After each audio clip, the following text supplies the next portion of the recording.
All right, here we are again with Mr. Alex Geordan. Class, everyone say hi to Mr. Geordan.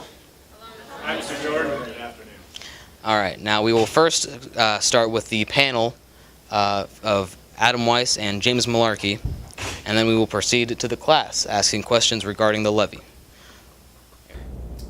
We'd like to upgrade technology usage in our camera systems, exterior, interior of the building. Again, that would help out with security measures.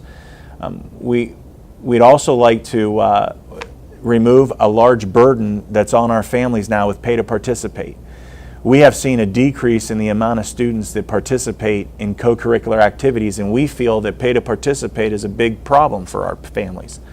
So we would like to remove that burden completely away from our families. So if this were to pass, a recommendation, again, a recommendation to the board would be to remove pay to participate. You guys are not having access to any transportation at the high school right now, and this is the third year now for that. We would like to bring back some sort of transportation at the high school, not necessarily door to door, but similar to what's going on now, K-8, which would be a centrally located pickup and drop-off point, and to at least have that available for our high school students. And our littlest of Cardinals, again, have to walk, some cases, a half a mile to a bus stop. 5, 6-year-olds, 7-year-olds have to walk a great deal of distance to go to a bus stop before and after school. We'd like to increase the amount of transportation offered for our youngest. So going back to door is an option for our elementary kids. So transportation is going to be affected that way. And again, we want to take care of our staff.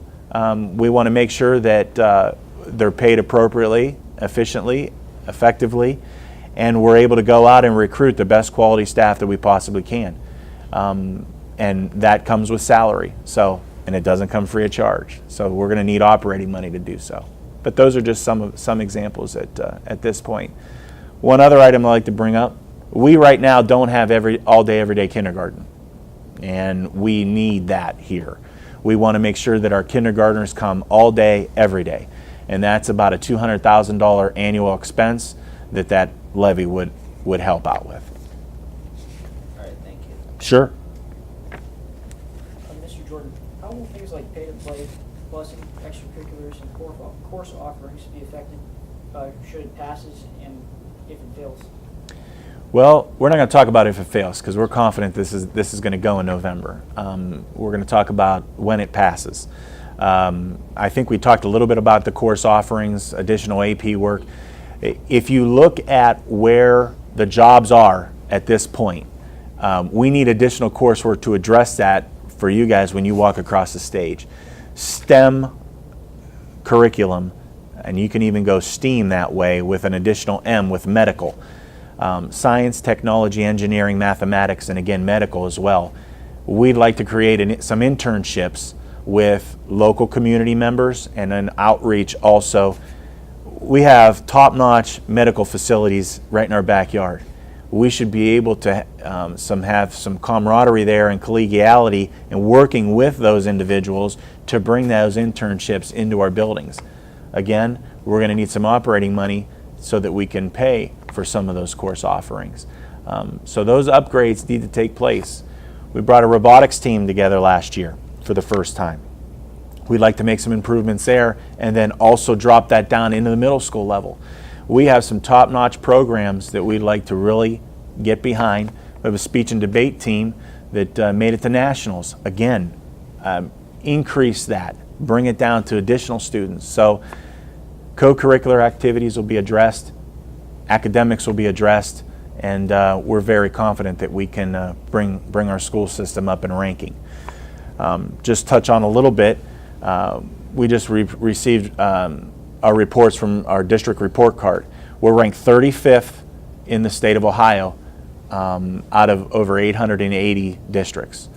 Our strategic planning initiative that we mentioned before, our new vision is to be top 10 by 2017. We need to make curriculum updates and improvements, technology improvements, so that we get to top 10. Again, 31 out of 887 is not bad, but I think we need to grow as a district even more.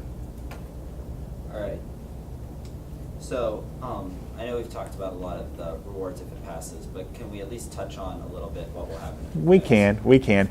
You know, those improvements, right now we're spending deficit, which means we are spending more than we're bringing in. We have made over $4 million in cuts over the past few years, an additional $1 million last year. So if we take a look at things, we can only cut so much. We're trying to make this a positive campaign. We're trying to show what we want to bring back and to bring on board and how we're going to grow. But you're right, we cannot be spending deficit any longer. That means basically our savings is going to be used up in a few years. And if that happens, the state comes in and starts telling us what we're going to spend our money on. And we don't want that to happen. We have neighboring school districts that have had State Department come in, state commissions, and basically dictate on how we're going to spend our dollars here in Canfield. We do not want that to happen. We may as well take our keys down to the state and hand them over. So what else needs to be cut? What else can be cut? I think at this point we've made our cuts with a scalpel. I think hatchet is next. Co-curricular activities throughout could be in jeopardy. We would want to touch our academics and cut our academics last. So we would look at every possible mean to reduce the budget and salvage our academics as much as we can. So we'll have to continue to invest some time in having committees get together and see where those cuts would come from. All right. How will the levy benefit those who have no children currently in the school system?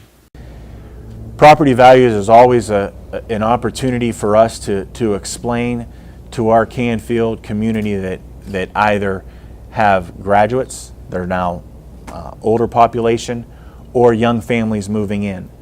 Our property values in Canfield are much higher than other local communities. Why? We have a successful school system. If we continue to be successful, if we continue to grow, people are going to want to continue to move in Canfield or in Canfield Township. So that is a prime opportunity to address that population that have no kids. And that's a very good point, because the majority of our community don't have any contacts with our school system. So that is a question that we need to continue to drive home with our people, and property value is a big part. Another big piece is we have a large population of high school kids and middle school kids that have extracurricular activities that keep themselves busy after hours. Many of you have swimming, have golf, have whatever it might be. You're involved in some sort of activity. If those activities are removed, you folks have nothing to do after hours.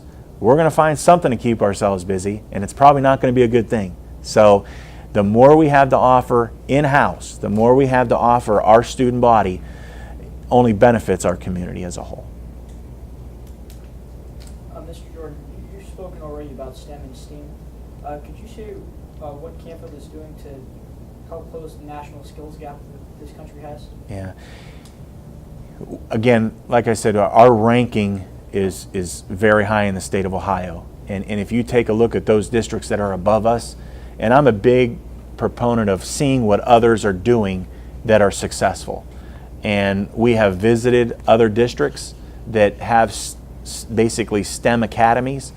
And again, those open doors internships, we're starting this year, and we'd like to grow on that even more. So getting students involved pre-graduation, before you even leave us, getting involved with attorneys, with the medical profession, with engineers, with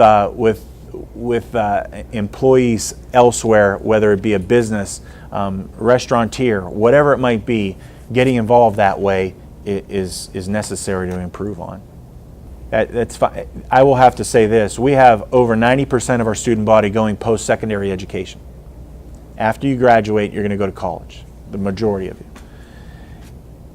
With additional AP, with additional flex credit, with additional college and high school, we can reduce the expense on your dollars that you'll have to pay for those college credits and that burden on your families, or a loan that you're going to have to pay for eventually post graduation. So the more offerings we can bring to you in high school, it will benefit you post-secondary when it comes to college. Also, again, pride in our community has to take place. It has to be here.